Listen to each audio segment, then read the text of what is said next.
Hey friends, this is Marie. Today is our Woolly Wednesday day. It is our pre-show show. Today during Woolly Wednesday we are going to have a little felt along. Hopefully some of you will be felting along with us. And for those of you who are brand new, or those of you who are brand new and watching after the show has aired, I'm just going to show you how to get set up, and then you'll have this as a basic prep for when we do these really simple wet felting tutorials. And that's all today is, just another example of some easy, fun little things you can do with wet felting. So we're gonna turn down the cameras here and show you how to set up your workstation and how to lay out what we're calling just the base layer of fiber. It's gonna be right here.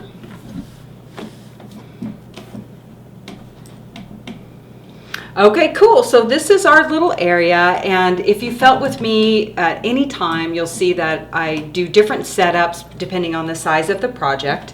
So this one is small. We're going to be using a tray, and the first thing I do is have just a little grippy mat that will sit underneath my tray so it doesn't slide around when I roll. So this is my tray. It's just a cafeteria tray. On some of our videos you see me working in what I call a boot tray. It's gray and it has a little hexagon pattern. Look for those at Target or the hardware store in the doormat section. Okay, so I have my tray. I have a grippy mat again, because in this today I'm going to work with this little bubble wrap. Even if I was working with bamboo, this grippy helps it not slide when the tray is wet. But you know what it also does is gives a barrier between the bottom of your tray and your water. It just gives your fiber a little bit of a lift so it's not sitting in a puddle of water. So that's our basic setup. And this is the size layout we're going to be doing. This is about an 8-inch square. You could go 8 or 10 or 12, but we're going to do it small today so that we can get it all laid out. It helps to have some little guides when you're laying out a particular side, just so you know how big to lay something, and you can put that right underneath your setup, or if you're using mesh, you can put it right underneath your mesh. So whatever you need to do so that you can see it and then get it out of your way when you no longer need it. So this is our mesh. We do sell it in the shop. It is just a great polyester product, and you can get it in all kinds of sizes. And then we're going to have one more piece of mesh on top. If you like to wet felt with tiny bubble wrap, bring that and I'll show you how to work with that also. Okay, are we good, Ann? Cool. Ann gives me the thumbs up. Okay, this is my chosen color today. How does that look on camera? Okay, I'm working with a lovely pink. This in here a little bit. This is a lovely pink, and can you see all of this fine? Okay, cool. So what I'm going to do is lay out 2 layers of fiber in the shape of this square. And whenever you have fiber, the first thing to do, honestly, is to divide it in equal increments. This is a 1 ounce length. I'm going to split it right in half. Just pull it apart. If your fiber doesn't tear apart easily, notice how close my hands are together, then just back your hands up a little bit. If you go to tear it and it won't come apart, it's because you're trying to tear within the length of the fiber, which is also known as the staple. So just back your hands up, it should come apart very easily. So that means I have a 1/2 ounce here. And in order to control the fiber really easily, I'm going to encourage you to, unfurl this, get out any folds that are in it, find the middle, the center, split it in half lengthwise. Now you have 2, these are 1/4 ounces, but really to get good at laying out your fiber in very nice thin layers, split it in half again. These are going to be approximate 1/4 ounce bundles, and this is going to give you a really nice thin little length of fiber to work with and to learn to control. So even when I'm laying out something big, I definitely have reached a point where I'm trying to lay out fibers thinner and thinner and more evenly. The more thin layers you make, the nicer felt you're going to make. If you lay down 2 big hunking layers, it's not going to be as tight of a felt as if you laid out that in 4 or even 6 layers. So here's what we're going to do. Notice that I like to have this part that I'm grabbing flat at all times and not folded up. This is how I like to grab the fiber. these fingers along the base of my thumb here, and I'm just going to pull off a thin little wispy piece. So does that show up how thin that is? Great. So that's what you're going to reach for, is controlling your fiber all along the way. So we're just going to pull off a little tiny thin layer. And notice that as I stacked each of these, I'm going over the previous layer about a third. When you get to the end here, since this is the straighter side and this is often trailing, you can just turn this one around. So this is just called shingling. You could lay this way. Notice how more full that is here than there. Sometimes you just want to find the straighter side and lay that along your edge. And then the pieces that are just a little more loose, just lay those over the top of each other. So you want to make nice, thin, even layers. And it's not going to be perfect every time, but this is all you're going to do. And you can lay out your base layers as thick or thin as you want. Laying out this super thin, honestly, I'll probably lay out like 4 layers instead of just 2. So I'll probably lay out 4 thin layers. But we'll see once I get done. Just be methodical and take your time. And as you lay out your fiber, go ahead and press your hand down and look for any thin spots. Right here I can see a thin spot, and even though I know I'm going to go back and cover it up, the layout is the time to find your thin spots. Before you start felting, the layout is the most important time to identify where you need more fiber. Is anyone watching us, Ann? Yeah, quite a few people actually. Who's here? Who's here? Esther Solari says, I'm here again, smiley face. Hi, Esther. Kim Zapp says, hello. Maria Shulka-Cohen says, it's always fun to watch and learn. Very nice. Hey, thanks for being here, gals. I appreciate it. I just wanted us to sort of have this in the database for going forward. And, don't worry on this project in particular, don't worry if your layout isn't perfect, but think of every project that you lay out as an opportunity to practice your layout. One of the most common questions we get is how to fix holes in a wet felting project. And really what we want to encourage is that you pay a lot of attention to your layout, and that's where you're going to avoid holes. So after I lay out a layer, I press all over it and feel, seeing if do I need to go back anywhere, and in this case now I'm going to run my layers this way. And again, we just run it so that it's going to be as even with the perimeter as possible, and just make a point when you're to every time you pull this off that you keep the fiber level and flat. If you start to get a peak here or a gap, just pause and fix the fiber and get it to be straight. Because that's usually what happens is this hand isn't doing its job and you lose control of the fiber. So if you keep control of it, then your layout is going to be easier to do in an even fashion. Does that make sense? Are there any questions since we have some friends here? Any comments or any questions so that I can be of more assistance in this layout process? Absolutely. Crystal Fisher asks, what you making? Oh, well, Crystal, at 2 o'clock, we are going to do a little felt along, and all we're really going to make is just a little textural piece. We're going to be adding in some beads and some canes and some simple resists to show how to get some fun texture in a wet felted piece. And this is just the setup for that felt along, which is going to happen in just about an hour and a half. Anyone else? Heather Douglas shares, love that pink color. It's really fun too. What's this one called, Ann? That one is Petunia. Ann's better than me at all the names. Petunia. Jenny Doyle asks, if I'm lacking the mesh for today's project, should I go ahead and give it a go anyway and see what happens? Oh, you know what, Jenny? If you have a piece of bubble wrap, then bring that and use that in place of the mesh. I like to have my hands touching the fiber, but if you don't have mesh, then maybe bring some bubble wrap. Having your wet hands touch the fiber, especially when you're new, it takes a little practice to be able to do that. And I've been felting for, more than 15 years, and I still use mesh. Okay, so now look, I took this little resist out.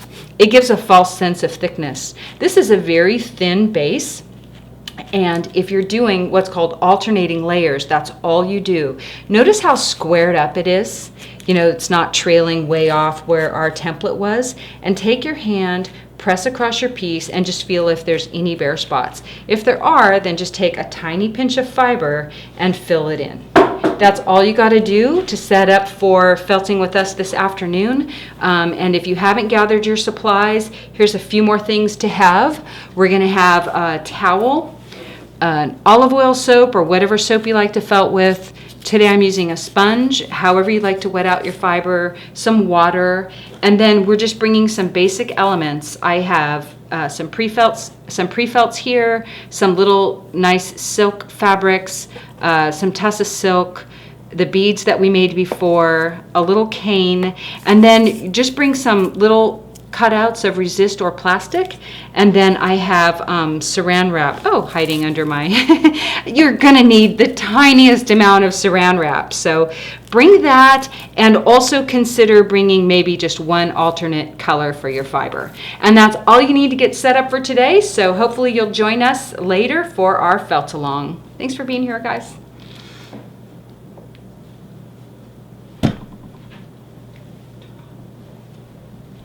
So before we get started, I see Joanne, do y'all have any questions before we get started with the actual felting portion of today? Maria asks, hot or cool water? Oh, well, you know, if you're using silk that you want to nanofelt in, then generally use cool water. I went ahead and gave myself hot water today. It was hot like half an hour ago, just so that it felt a little bit faster.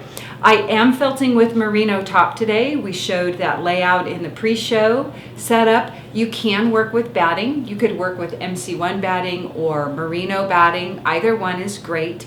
You just need to, it's ideal if your fibers are around the same, I want to say, micron, so that they felt together, at least for this test and while you're kind of cutting your teeth. So yeah, any of those will work. Okay, any other questions before we get started? No other questions. Kimberly fully shares that she'll also be felting with us Oh, today. very nice, Kimberly. Very nice, Kimberly. Well, we're going to keep it very simple today. Really, when we do these little felt-alongs, what we try and do is take a very simple approach, just so if you are wanting to try a different technique or you're just wanting to get started, that it's really easy, sort of bite-sized projects that you can experiment with at no risk of getting it wrong. You're not going to get it wrong. So we just want you to have fun, try new things, and not worry too much about the outcome. And with that said, I would like to just put out a quick live survey and ask you, and we can ask again at the end, what would you like tutorials on? Like specifically, what would you like us to do a tutorial on, even if it's a longer format than our 1 hour show? What would you like to see us do videos on to teach you? And we're happy to do that. We just need to figure out how we can break it down into increments that you all can ingest. So think about that and let us know. Okay, so we're going to get started. We're going to go ahead and turn down our cameras and I'll show you what we've got.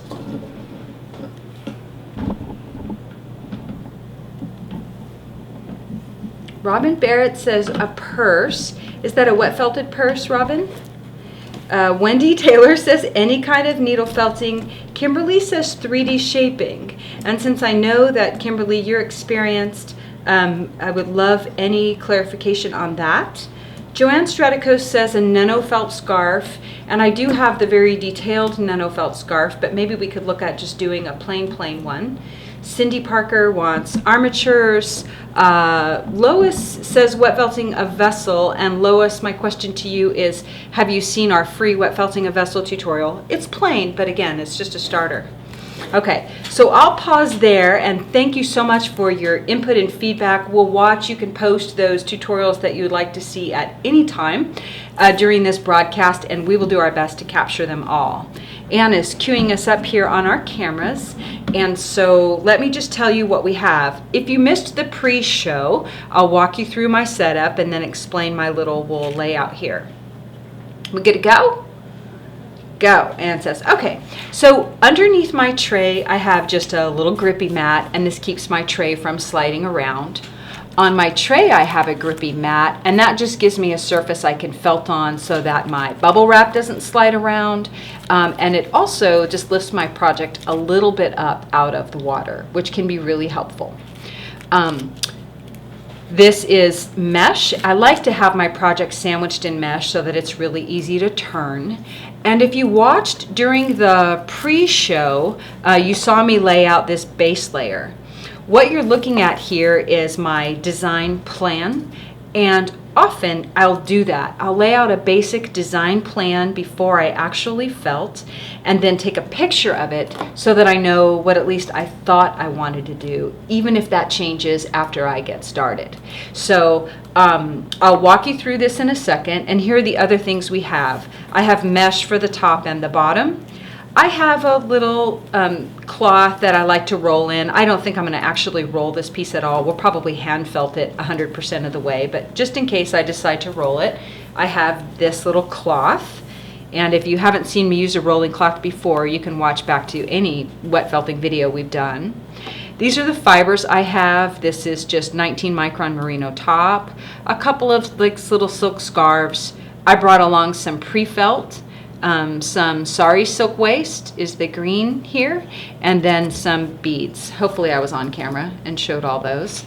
And then I suggested everyone bring a little bit of resist. I have a couple of these. This is our standard resist, just cut into a circle shape, and then a little bit of stretch wrap, like food wrap. You could use a plastic baggie or a grocery bag. We're gonna use a tiny amount. Scissors, a sponge, soap, water, and of course a towel. So that's what we have going on. We've got a lot of ideas coming in for tutorials. Cool. Oh, good. Okay, I'm looking forward to it. Okay, so this is my basic design plan, and we'll see how it comes out, but I'm going to turn it around to face you for a second, because when Anne was with me when we were laying out, and we thought it looked like the front of a little postcard. Like this might be the stamp and the address and the return address and maybe some bling bling love on the top. So maybe we'll see what it comes out when we're all done. And now let me talk you through what I have here.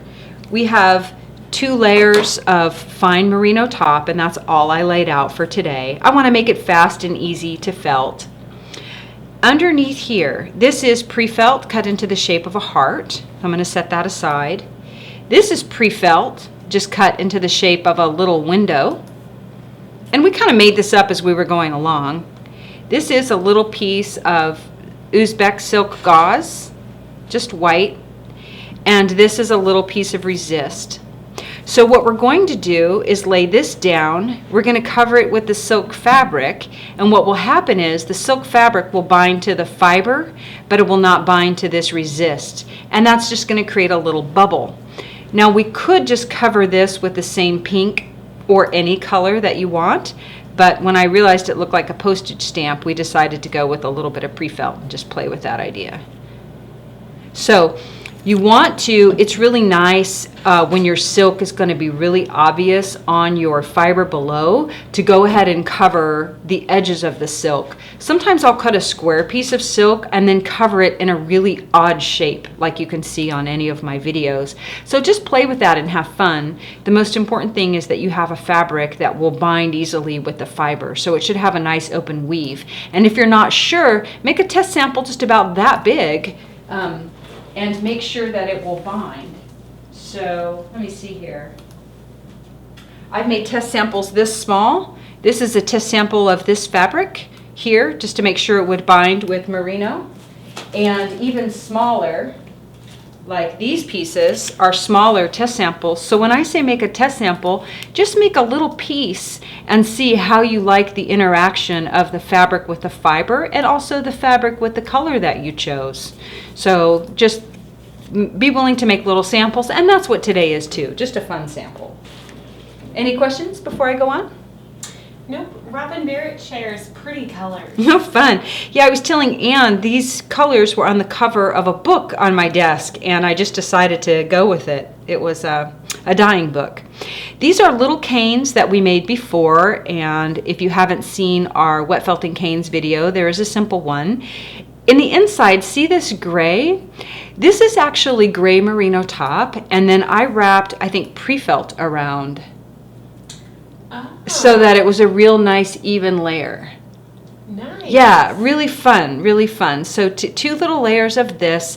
This is Sari silk waist right here. And I'm going to do some things here. This is Prefelt and our resist. And I'll explain that. A couple of little beads. We just took wool beads that we made together and cut these in half. And we're going to allow these to sort of stick out of what we do. And then this silk fabric. So what I'm going to do is wrinkle up the silk fabric and give you one idea for doing that, and then show you how these resists play. Prefelt is really fun. This is our 19 micron Prefelt. It's called PFM. It is a short fiber. It felts really fast and is really lovely to work with. And I think we're going to bring in another Prefelt a little later in the year. But for now, what you should know about this is it's called PFM for Prefelt Merino. It is a short fiber, and you can peel these layers thin if you want. And the only thing about what's different about this from the other one we're going to bring in is that it's really a short fiber. And it's more lofty too. And Elsa Lismore asks, I'm confused already. I thought silk wouldn't felt to the wool. Yep, Elsa, that's what nano-felting is based on, is binding fiber to fabric. And if you use a fabric with a nice open weave, especially a silk, you can do a cotton like cheesecloth as well. Maybe some people brought cheesecloth today. Then you can get the fiber to migrate up through the fabric. Yep. And Sue asks, how'd you cut the beads in half? Oh, just with scissors. So here, I'll show you. So these were felted and just a regular pair of scissors, and you can just go ahead and cut them right in half. Bling, bling. Super easy. We felted these together on a show also.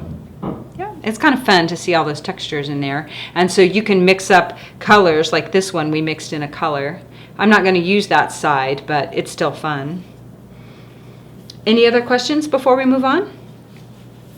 Okay, so if you brought your stretch wrap, now note, let me back up. So starting in this corner, we have a piece of plastic resist, and that's going to stay in there for this part. I want to show you how the plastic looks bubbled under fabric. And it's better to use a fabric where you can't see the actual material underneath. So a print is really fun, and that's why we did white on white. You won't notice it too much. And then go ahead, especially if you're just starting, cover the edges of the silk. Like I said, you could just use the same merino. That would be fine, but we decided to play with the shape. Now this is Sari silk waist. We're going to just let it do its squiggly thing down here. But with these two canes, here is why I had you bring your plastic wrap. This is something I love playing with, and it's having something sort of here and then not here. So if you take a little bit of plastic wrap, you can either cover just the front of the cane, or you could wrap it all the way around so that your cane does not bind to the fiber below. And wherever you put the plastic wrap, it won't bind. So I'm just going to wrap my little cane in plastic wrap. And Kim Malbacher asks, just tell me. Does wool felt to cotton? If the cotton is open, I have felted to a nice open weave cotton, even a Kona cloth cotton that I got from India. I was able to, my white tunic, if you see on my personal page, I have a white tunic and blue inlays on the front. Those blue inlays are Kona cotton. So my best advice always is to make a test, and a piece about this size is a great size to make a test with. Now, I am wrapping just the center of my canes, and these canes are pretty well felted, but some of the fiber will probably bind to them. And what we can do is actually just take down the edges so that they taper a little bit, and I'm just going to cut them so they lay a little more flat. Just a little more flat, not too much. I'm just taking off a little bit of bulk, that's all I'm doing. Kate Are So you I'm cutting. not cutting out the resist under the silk? Nope, I'm gonna leave that one in. I'm gonna leave that one in and just let it be a little bubble. That's what that one will be. It will be a bubble. So we have, this is a resist underneath the silk, and so you'll see a resist under fabric. What does that do? This is a resist to prevent these fibers from felting to the fibers we're gonna put over the top. And I just covered the very middles. We're gonna sort of bury these guys. And then this little resist down here, am I all on camera? Close enough? Okay, this little resist down here, this is gonna be yellow underneath. We're gonna put the resist down. We're gonna put orange over the top of that, and then I'm gonna put pink on top. Cool? Okay, now I'm going to, I'm gonna save this silk for last, and I'm gonna put some pink fibers and cover some of these things up. My little silk is sticking out underneath there. Any other questions? Not yet. Okay, I'm going to remove this just for a second, and I'm going to cover my little canes with fiber. If you need to, see how long my fibers are? Like they're pretty long and they might want to go up there. Yes, you can cut your fiber. And I know I hear gasps out there, and I promise you that I gasped for a long time too. But in truth, that's how a lot of fibers that we work with are made. All the pre-felts are cut fibers. So all I did was take a little piece, I cut it in half, and I'm going to put it right over the end of my canes. Actually, you know what? I think design-wise, I'm going to kind of hurry. I want a little more of those canes to show. Cutting the plastic off on a really big piece can sometimes be a little tricky, like when you go all the way around. When you can, if you can just put it on the top, that can be helpful. I've done that too. But you don't even need very much. You just don't want it to slide off when you start felting. Wyoma asks, what fabric is the brighter pink silk? It's just a silk. It's a thrift store find. It's a thrift store find, and if you watch our nano felting neck warmer video, I use it on there. And then I've tested it a few different times. So I've worked with it a few times. Okay, so I'm just gonna tuck that in, and then all we're gonna do is cover the ends of these little canes so that we can kind of get those to felt down. And I'm gonna cover each one so that the fiber doesn't tent up over them. Consider this your design layer. You can have like 2 layers and then a design layer. So this is your design layer, and your design layer is always sometimes not gonna be as even as the under layers. So I want enough fiber that I can kind of mash that down. I'm going to move these things out of the way because I really do want my my canes to lay down and felt in. And I hope they will. They were felted a long time ago. Like last spring, I think. They were. Not that time matters. I'm just can't remember how much I felted them. And Karen wants to know, how can you tell if the fabric has an open enough weave? You got to make a test. That's what the test is for. But some people, one of the tests we like to use is to sort of blow, put it in your hand and blow and see if you can feel the air blowing through the fabric to your hand. And I don't know how solid that test is, but it's a start. Like if you're going to buy something at the thrift store and you're not sure, one, I would say choose real silk or real fabric, a natural fabric in the first place. And if it's just something you have in the house, then just make a test. Make a test piece. Okay, so I've covered the end of my snakes. This is going to stay as is. These little beads I'm going to bury under wool, much like we did these. And mostly what I want to do is kind of wrap the fabric around them. When your beads are well felted, honestly, it can be hard to get them to stick. You can score up the bottom with your scissors or a razor, or you can, pluck it a little bit loose if you want, and you want to semi-felt the beads so they're not overly hard. So you can try and loosen up the bottoms a little bit so they'll bind. And Julia wants to know, when you cut the wool, do you need to ruffle the cut end so it's not blunt? Not really, no. The blunt ends will migrate pretty good. They really will. But here I'm doing it on the beads because we want to get a pretty good adhesion. So I'm just tearing it up a little bit. And then if you feel like underneath it's just a little too orderly, then make a little mishmash under there. Give it a little glue. And then we're going to put fiber around it. It's easier to kind of mound fiber around it so that you get kind of an adhesion around the base of the bead. And then you can even peel the fabric back as it's still dry, the fibers back as it's still dry. And you can peel it back after you felt usually a little bit too. So we're just going to do our best to get this felted together. And if by any means I don't finish in time, then we will post it after. Okay, so I have my beads buried. Let's get this little guy in here. We wanted a orange base with the resist in there. And then I'm going to put a yellow base with the resist inside. We are going to cut the resist out. And I'm going to put this little orange under here and then bury it under pink. And we will be cutting that one out. And Sharon asks, so It's going to be bulky. Are you planning to have only the ends of the canes felt down to the pink? Yes. Mm-hmm. Kate asks, could you rub the beads cut end with sandpaper? I don't know that sandpaper will do it, but rough it up with something else, a needle, something sharp. You don't want to get any like grit in there, I guess, for any reason. But if they're only lightly felted, you should be able to rough them up. Rhonda asks, are you trying to release some of the fiber from the beads to help it to attach to the top? Yes, exactly. That's what I did on the bottom, but I didn't really do it on the top because I wanted to keep its shape. Okay, here's my we decided this is like our address scan.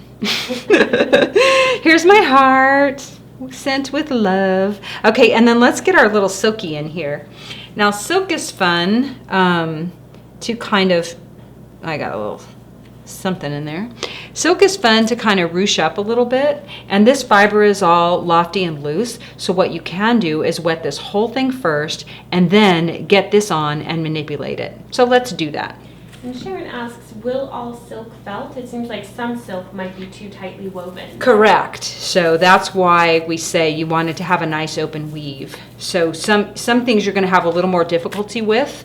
And if you want to try and felt something that seems a little more resistant, then what you might do is lay down all the fiber and then the silk on top and then felt from the silk side. So rub and massage from the silk side. That can really help. And then, of course, make sure you use cool water. And Jalen wants to know, why did you pull the pink off and flip it just a moment ago? What pink? This? What pink? I don't know what we're talking about. But before I get wet, I want to know. The fiber, I wanted the looser ends. I think I flipped it around so that the blunt end was in. I can't remember now that the blunt end was in and the trailing ends were out. Yeah. Okay, so we're going to wet and we're going to add our silk in just a minute.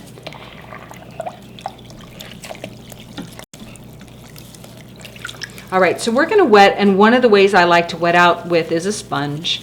I just wet my sponge with water, and I really load it with water. I use the sponge as a transfer tool to transfer water and soap to the project, and I'm going to start up here where it could slide around and use my hand to really hold it in place. When I press the water in, notice I'm not like bouncing off the surface. I'm really pressing all the way through because my goal is to get water in, soap in, and air out. And you know what? When you're doing tests like this, not everything works. And that's okay. Not everything is going to stick. Not everything is going to work the way you planned. But before you jump into some huge wall hanging or some big purse, make some little test pieces and see how do you like how the fabric interacted or the fibers interacted. What were your challenges? What do you want to change next time? Mikhail says, Marie, I think a tutorial in how you manage multitasking is a wonderful idea. Maybe then I could take my eyes off you for more than 10 seconds at a time without messing everything up. Okay, I'm going to peel this back. And remember, when you peel back, always peel back at a very shallow angle so that you don't rip your fibers up. If you have sticky fibers like silk hankies on here, it wants to cling to your mesh. So, just take it easy. Now, notice here, this is going to be a cool effect under there. It might shrink enough that we see the silk, but we'll see. Did I make it too small? Notice how these green parts are kind of showing through. I think I'd like to cover those a little bit more. Makes me wish that I didn't put this on yet. Oh, and look, I'll just peel it off. Because I want to cover those green ends with a little more fiber. And then I'm going to put this on. So notice this, like I could just put it on straight. It's a little damp. And I'm just going to wrinkle it. I'm going to wrinkle it as I lay it down. That's exactly what I wanted to do. Just give it some wrinkles. See if that shows. Now, just for fun, since we covered up the ends of our other silk, why don't we not cover the ends of these silk and just leave them exposed so you can get an idea, how does it behave. Sometimes you like it and sometimes you don't. Like on some of my hats, I haven't covered it when the fabric sometimes will just melt into the background. In this case, I don't think that will be the case, but I'll just leave it exposed so we can chalk it up as a learning opportunity for everybody. And Amber Lee asks, do you have to felt harder or longer over the resist? Not really, no. Not really, no. You just want everything to bind. So what happens is you're usually kind of like working the edges. A couple of our felting friends want to know, can there be bad results from using too much water? Yeah. You can have too much water, and what you'll see is I like to use a little more water in the beginning and then drain it off and even pat my project dry, because it's a great question. What happens is sometimes we have too much water and it causes the fibers to kind of float away. In the beginning, you want all that water there while you're just getting all the fibers to play together. You want enough water to hold the fibers together so that you can help get them to migrate, and then we'll clear it off. So I'm going to just drop our little scan bar on again. This is our silk. And look, notice how even though we laid out our fabric really evenly, that these edges trailed out. You can scooch them in a little bit, and we're going to felt them all up anyway. Or if you're trying to really control a project, you could fold them under. But in this case, again, we're just making a little fun postcard piece, and I don't know if I'll end up cutting them or what. And I'm just going to scoochy those edges in. We'll work them more later. And Juliet asks, why lay the silk down after you started wetting out? Because I wanted to rough it up like this, and it's easier to do wet, and it's easier to do that when the base layer is already compressed. And Jean asks, will you eventually need fiber on the silk piece? No. The fiber underneath should migrate up through the top. And if you're not sure, you could put it just around the perimeter, but just for fun, we're going to leave it just like that. Jenny asks, how hot do you like your water? If it's getting cooler than bath water, is it too cold? Jenny, it's a great question, but I always let my water go cold these days. I usually don't heat it up really until I'm in the fulling stage. So after you've done your design layer, right? We did a base layer and a design layer. The next step is always a pressing. For me, how I felt and how I like to teach is press, and not rubbing until you know that you have all the air out. This is a small project. That's going to go really fast. I can see that my green is still going to show through, but for the sake of time, we're just going to progress. And now that I know that I have all the air out of my project, except for my spongy, resist areas, I'm going to start rubbing. We have about half an hour to felt this piece, so I think we should get on it.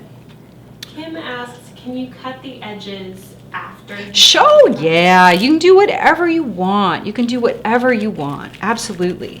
And Sharon asks, did you wet the dark pink silk piece before you added it to the project? I did not. I did not, and it's a great question. So I'm going to answer those questions, but let me tell you what I'm doing in the rubbing part first. The first thing is everything is really fragile and could easily shift around if I'm not careful. So I am pressing and sort of massaging very, very little, and I just am trying to form a surface skin. Really, we work only in the top layers to start, and that's just to kind of get all those top layers to start to interlock so that we can then increase our pressure and work down into the layers. So I'm barely rubbing, and if you're rubbing so hard that your design shifts, ease up your pressure. If your fiber starts to pill up through your mesh, ease up your pressure. Felting is a very gradual process. You want to really just take it one step at a time, and you will be able to increase your pressure, but just start very gentle. And notice that here around my snakes that I'm taking time to go in between them and get the fiber that I laid over the top to lay down. You want it to lay down. Okay, so the question was, oh, about the silk. Like if you're laying out something, let's say like a tunic or something larger, sometimes even a wall hanging I've done, you can lay down the silk first and then wet it and then crinkle it and then lay your fiber on top of that.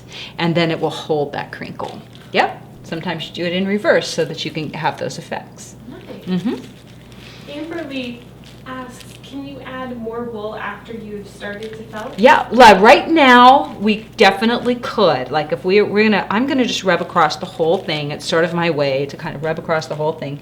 But absolutely, just like we can felt in pieces that are already felted, we can add more fiber, but ideally you want to do it in the early stage. These are going to be the trickiest. These two guys right here will be the trickiest, because there's very little area for the fiber to grab onto, and the fiber wants to push down. So before we go too far, we'll also felt from the back. And Wendy Taylor asks, what happens if you use too much soap? Usually not an issue, but it does depend on your soap. So think of soap like the glue. Like right now, you see I actually keep adding soap, and seeing soap trails is a very healthy thing. But let's talk about the kind of soap. So if you add too much of something like a sudsing soap, especially a dish detergent, some people felt with dish detergents, if you add too much, it adds a lot of air and causes the fibers to kind of float apart, just like too much water does. So some soaps also have chemicals in them to help break down organic matter, so beware of those because it's not good for your fiber. You want a nice, slick soap. I like hard-milled vegetable soaps, especially an olive oil soap. Some people like liquid olive oil soaps. So before you go too far, notice I've really rubbed around the whole thing, and we're going to do more. If you can push your bead, you know it's not, secure. So be gentle with those. And let's just peel back our mesh routinely to make sure we're not sticking. Just peel it back, very shallow angles, so that you're not stuck to it. Kate asks, would those beads hold down better if you put a silk hanky over them? Oh, yeah. In fact, I told Ann I thought about doing it because it's so easy. But, let me show you what's not as easy. I posted a blue one maybe in the group, I thought, not that long ago. I think I put it on my personal Instagram, my personal Instagram is Marie Spalding Enjoy, if you want to see that. But I posted a blue one while it was still wet. And the hankies, maybe I used silk fabric actually. You could put silk fabric over these. You could use silk hankies. It's super fun to make little mounds. It doesn't even matter what color they are, but if they're white, sometimes you may not want white showing through. Okay, I'm going to be a little more methodical now. I'm going to I was just sort of pressing all around. I want this fabric under here that is around this resist to kind of grab, and also what's underneath the pre-felt. Then going back to the silk question, Kim asks, is silk more or less grabby than wool when felting? Silk, it depends on the silk. So a silk fabric, I can't answer that straight up because all the silk fabrics are going to be different. But, like attracts like. The fibers like to felt to themselves, but some silk tends to be a little bit sticky and a little bit webby, especially a hanky. And with a hanky, you can even trap down something like a cocoon. So it's really a sticky. It wants to stick to every snag on your fingers. So it's pretty good about wanting to stick to the stuff. Now on these little beads, I'm kind of pressing on them and just sort of massaging a little bit so that hopefully they'll bind with what's underneath. And around this guy, which is very bulbous, if you will, I'm going to start felting kind of around that perimeter and adding a little bit more pressure. Patty asks, Can you use cheesecloth instead of mesh? Oh. Would that cause more or less of the fiber sticking? Oh, no. The cheesecloth will want to bind with the fiber. The cheesecloth will want to bind. You can felt in cheesecloth, so don't try and use it as a barrier. Yeah, this mesh, people use different things. I've been using this mesh, honestly, for as long as I've been felting, and it just works for me. And some people don't love it. My friend, Dawn, uses this small bubble wrap. So if you have small bubble wrap, you would put that over the top and just massage the bubbles like you see a lot of people do. Just think of that as a barrier. But for me, I like to have my hands in the fiber and really know the state. Okay. And Linda asks, I have an underfelted bag from a few years ago. Could I use this technique to add some detail and felt it more? It really depends on how underfelted it is. It may just be underfelted enough. If you're wanting to wet felt, it may only be underfelted enough that you need to felt it some more. I don't know if you can add the detail, but you might try making a test piece that feels like it's felted about the same amount. That's really hard to say. Okay, I'm going to go ahead and turn this over, but before I turn something over, I always peel back. And when we turn over, because I have these bubbles up, this is our super bubble, it's going to kind of give a little bed for my design stuff to lay in, and now we're going to do the same massaging from the back. But remember to be gentle because you haven't touched these fibers yet. Don't go at it too aggressively or you'll start to pill those layers. Pam asks, how coarse is the mesh? The mesh is pretty coarse. I mean, it definitely, you always feel like you've loofed your hands after you use it. Some people don't like it. I don't mind. I always feel like I have my hands are, what's the word? Exfoliated?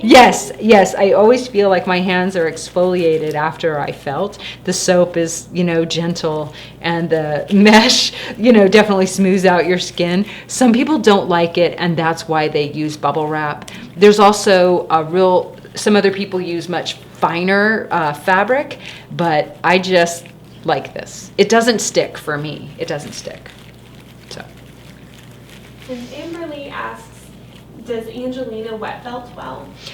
Angelina, I think we covered that a little bit in our last episode. We kind of did a Q&A.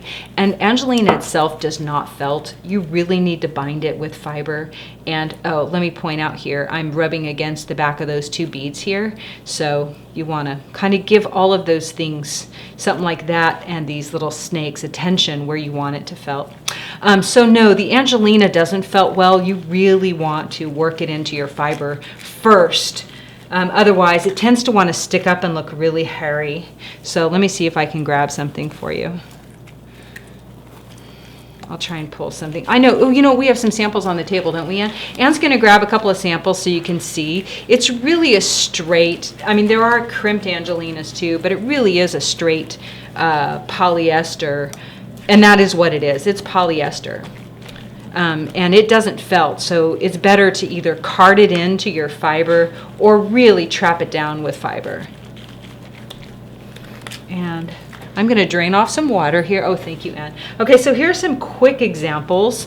There's some Angelina that we just piled on top, and we sprinkled very thin amounts of Merino back over the top to kind of trap it down like a staple, and you can mix that up, but that's an example. And there is a lot of wool put over the top. And here's another one. I think we did this during our live felt along from my home studio. I'm pretty sure. Anyway, we did something similar. And so you can see it just sticks up. It's really an obnoxious kind of cluster. And we did that to show, if you don't card it in with wool, it's going to be really sticking up on there on the surface. Cool.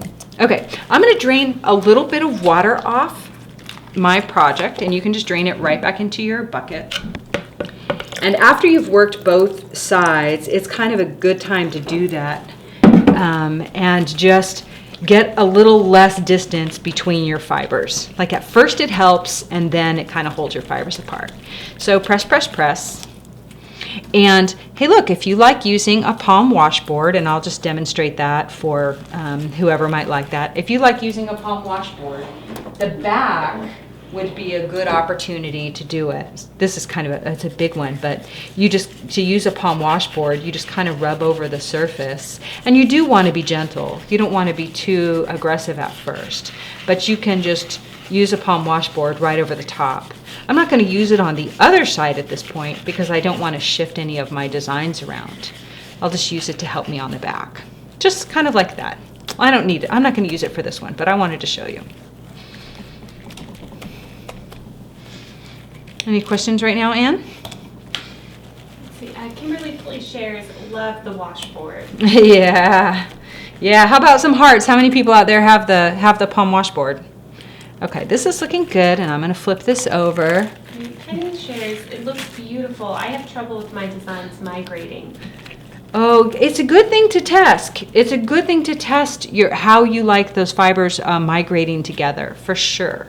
Okay, so here we are. Oh, my little bees are starting to lay down. This one's still a little loose. I'm going to seal this in a little bit more. This guy is starting to lay down. That's fun. So now I'm just going to get a little more aggressive with the top. But actually, before I do, I'm going to go ahead and just blot a little bit of the water out. Sometimes when you blot the water out, it just gives you a little better idea of how the project is looking. See how that guy is kind of sitting there. My fabric is already laying down. My heart could have been 2 layers thick, but look what an opportunity that is to stitch around, embroider around, needle felt around. These guys are kind of in there. And this project is not felted. But hey, you can kind of check the status just by taking up a little bit of that water. So when you have something that's got a lot of heavy surface design elements like this, you may not want to roll it, because rolling it like in a bamboo or something might really distort it. You know, you might really start messing things up. So I'm going to turn it just so that I know I'm going from a different direction. Patty asks, since we're using the palm washboard gets in use, could you use the textured rolling pin also? You could, and so for people who are wanting to know, this is what she's talking about. Now, if you have something that's super delicate, use this maybe on top of your bubble wrap. In this case, you would kind of roll it like this. But these things are kind of aggressive, so take your time with it. Notice what's happening. You don't want to use this at this point right on your wool, because wood seems to grab onto the fibers and really kind of pull it up. In my very first one, I had someone make one for me, and it wasn't this sharp of edges, and it really wants to grab the wool. So give yourself some kind of barrier, and you can just roll it right over the top. Just like that. Now, if you don't have one of these fancy rollers, and you know what, you don't need one. I didn't have any rollers like this for years, but some of us are kind of like tool junkies. I understand that. You can try something like a regular rolling pin, and this is a regular rolling pin with our super bubble over the top, and man, that's pretty easy and fun. Roll back and forth. You can use a straight rolling pin, and there's some fancy rolling pins that have grooves in them already. I don't even know what they are because I don't bake. But I am really pressing on this. And Maria asks, do you ever use a machine sander? Rarely she goes. I do have one, and I did use it on my recent tunic. Oh, look, and here's a rolling pin with bamboo over the top. Just have fun with this, y'all. There's so much you can try to do. Be innovative. Be willing to experiment. Show us your wacky inventions. These are mine. So I use an electric sander sometimes, but I'm not a super big fan. It does help with the nano-felting the tunics and such, because you've just got this great big huge layout, and it allows you to just treat it flat for a while. And then Shelly asks, do you ever take the bar of soap and rub it directly on the felt? I know, people ask me that, but I generally don't. I use my hands a lot, like you see now, so I'm going to add the soap to my hands, and I'm going to try and progress so that we can, cut these little shapes out. I like to, before I cut these out, I do like the project to be felted more.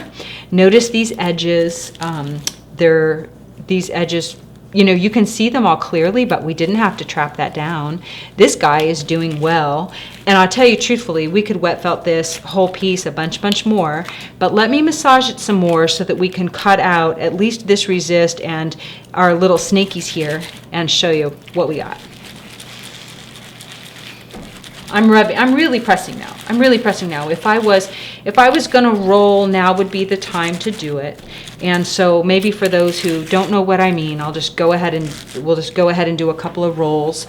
For the moment, I'm just gonna leave the mesh in place. I just wanna keep everything really sandwiched down. And when I roll, this is how I roll.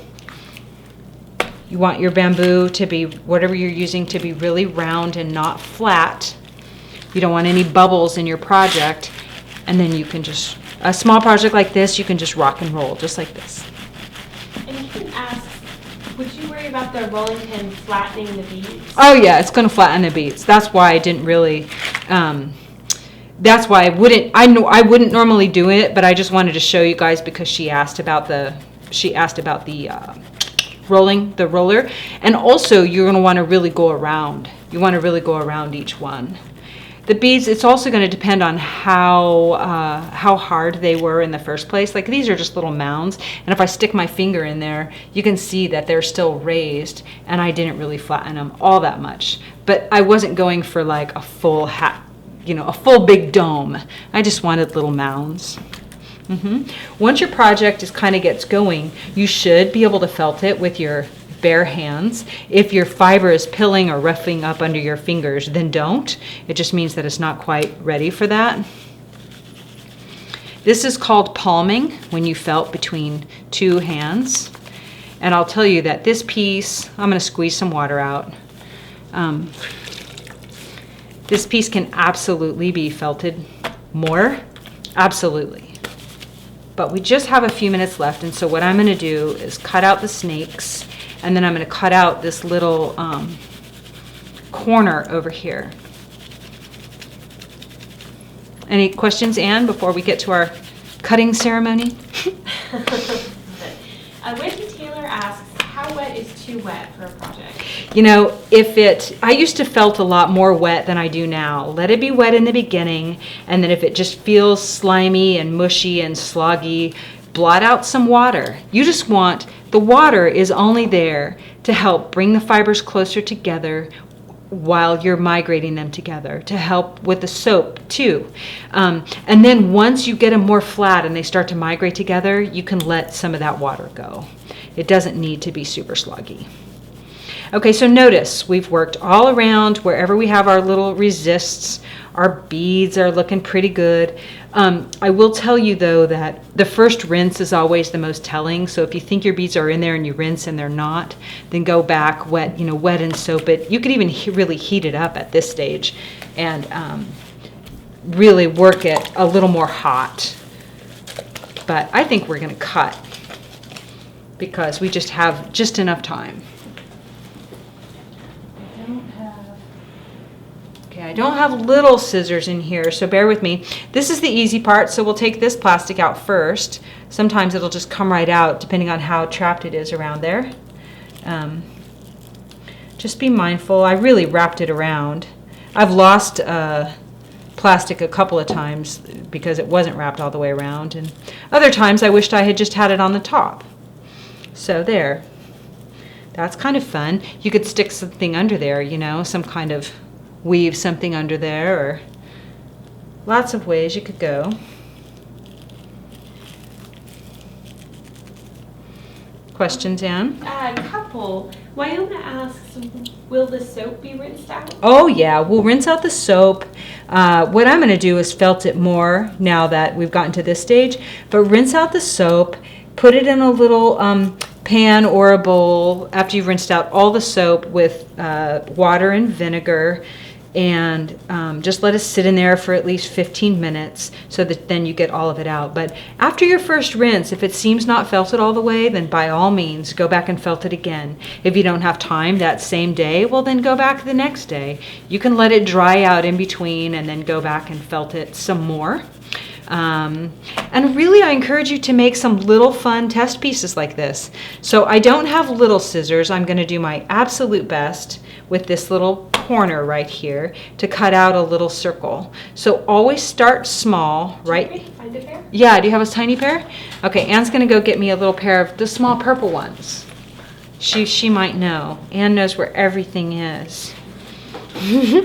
This little thing is fun, and the thing I want to tell you is you can do this kind of treatment with felt, 100% wool felt, you know, squares or circles. You can do it with this kind of thick resist, or you can even do it with like little thin resist. Maybe out in the other room? Yeah. I just want to cut this hole so we can get like a nice little circle, and I'll show y'all how to kind of work that. And I'll try and read your questions while Anne says you could do a whole row and then weave between them. That sounds like a great idea. Lois says hang a bead on them. Oh, that was Kate that said you could do a whole roll. Yeah, everyone needs an Anne, Pam says. I agree, but I'm keeping mine. Pam said everyone needs an Anne. Oh. Like this area right here is not quite felted, and so just be mindful of your piece, you know, as you go around and evaluate. Thank you, Anne. So she brought me the tiny scissors, which is good. Holes always grow after you cut them. So the first thing is just to kind of get down to the resist. I can't quite feel it. I'm trying to find it. Oh, there we go. I heard it. You're going to hear it. And I know you can't see up close, but let's do this. So all we're making here is a little like cavern, which I think some of y'all had seen before and wanted to know how to do. And this is one way to do it. I can't get in there.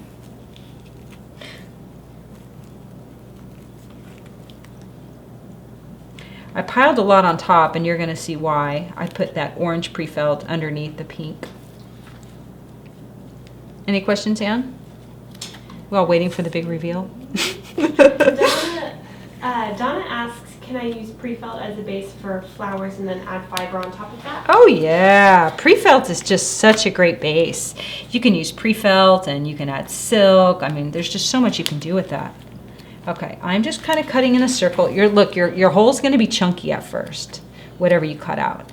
Go gradual, because it's always going to grow, and you're going to see why we put the orange on top of the yellow. Hopefully, it's pretty thin. Wendy asks, do you ever felt in your dreams? Whoops. Okay, so I just cut my hole, but before I take my resist out, you want to work that cut edge. Work that cut edge so that you seal it. Are we good? We're good. Okay, yeah, work that cut edge so that you seal it. You want to take it from being like a cut end with a bunch of loose fibers on top and tapering them down to more of a point, and just seal it off. And then we'll felt under there after we take it out. But notice that because we put that orange underneath there, if you can see up close, we have an orange ring, which kind of makes that hole a little more dynamic. Juliet asks, did you cut through both? A little more in there, but you could bury something in there. You could put a bead, like a really big bead inside of a little cave as well, or a little cluster of beads. Real beads or wool beads or whatever you want. So let me see, I'm going to just squeeze the water out of this so we can get as dry of a view as possible. There's a whole bunch of soap in my bucket, so I can't plunge it in there. But here, I'm going to roll it in my towel. I just want you to kind of get an idea of what we made, even though we'll rinse it. And Pam asks, if you wanted to remove the other resist without cutting the silk, could you take it out from the back? Oh, that's a really interesting idea. I suppose you could. I guess it just depends on what you're going to do with the thing. Whatever you're going to do with it. That's a great idea. So if you do that, I hope you'll share a picture of what you made. Jenny says, I love this layout so much, Marie. It's so cheerful. Thank you, Jenny. Yeah, I confess. I saw it on, like I said, the colors on the cover of a book, and we thought it looked like a little postcard or a note card. And so there you have it. What you've done today is you've worked in your felted beads and made mounds. You've worked in your canes and used a resist so that you have like some interesting dimensionality in your piece. We have a leave-in, which is called like an inclusion underneath this silk. You can have inclusions under the wool as well. I've done pieces where I bury canes in interesting shapes under the wool. You just really want to work the edges so that the fiber doesn't tent over any inclusions. You want it to really bind around. And then we made a little, what do you call it? Cavern, cave, what's something? I don't have all the fancy names for everything. And you've even put in some nanofelt elements and used prefelt. So what do y'all think? When are we getting any feedback? Robin says, very cool, great learning tool. Thanks. Karen shares, always a fun time with you gals. Super fun, super fun. Well, we finally did it. This is our little sort of complex project. And you turn us up. Yep, and Kate asks, are the green pieces secure enough into the felt that you could use them to hang off of? Oh, sure. To hang the project off of? Oh, to hang the project off of. Well, then you would only see the back. I don't understand that part, but they're pretty secure in there. And this is just such a lightweight little fun piece. I wouldn't want to stretch them out over time, but you could definitely dangle some things off of there if you want, for sure. Stick something in there, a little stick or a little fairy or something. Cool. Okay, so this was fun, pretty easy. We felted it, in under an hour. Of course, you have to set up and lay your fibers out and have a basic plan. So it always takes a few hours to do that. But we really would love to hear from you on what ideas you have for other tutorials that you want to see. Be willing, still post those. We can't do everything, and some things require multiple hours, but we're absolutely looking for as specific as possible of projects that you want to learn how to felt, so we know how to go forward with our tutorials, whether they're written or video or, also, did you like this multi-part series? Did that work for you? Let us know. Could you do a picture in the cave? Secure the edges down to hold it. That's a great idea. And she says, Greta says, how would you secure it? I don't know. Greta, maybe you would do that. Let us know how you would do a picture in there and secure the edges. You could use embroidery floss or something like that. Lots of, you could try and needle felt, another perimeter over it if you want. Yeah? Okay, good. Everyone says that it helps. They liked the multi-part and hat brims. Oh, yeah. Okay, good. Oh, I'm so glad you all enjoyed it. Well, you know what it's time for? It's time for presents. So the fairies are back and they have some prizes. Anne's got her magic bowl of names. Pam's carrying it for us. So if you are joining us for the first time, this is what we like to do at the end of every broadcast. Is give away some prizes, and if you submitted questions in advance or during the broadcast or comments, and put your name in this little hat, and we're going to give away 3 prizes today, right? Mm-hmm. Fun. Okay, let's do it. I'm going to heart everybody first. Yeah. If I can. I can't see my... Oh, am I going first? Mm-hmm. Okay. Alrighty. Heart. Rhonda Lynn. Yay, Rhonda! What she win, Ann? Rhonda, you win a goodie bag of the short fiber merino bags. Oh, super fun. So, Rhonda, if you hadn't seen, we made beads out of that and some canes, and you could do a fun project like this with it too. Lots of fun. You draw. Okay. I'll hold. What's it gonna be? Pam? Deneve. Sorry Pam, about that. Deneve, we don't know. Okay, Pam, yay, Pam! What she went in? Pam, you won 2 colors of your choice in our MC1 batting. Mm-hmm. You can email your color choice to customer service at livingfelt.com. Mm-hmm. Super fun. Okay, my turn. I'm gonna pick one.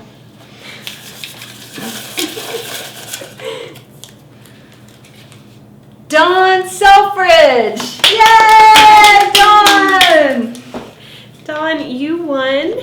2 2-ounce rolls of Merino top in your choice, and a Tessa silk in your choice. Ooh, those colors you chose. So just email customer service at Living Felt. Tell us what you would like. And if any of your prize winners aren't in our database already, if you're not a customer, well then just include your full address and your phone number and we'll get your package out to you. Hey y'all, thanks for felting with us today. We hope you have a great, great day wherever you are. Bye. Have a good day. Take care of yourself. Bye.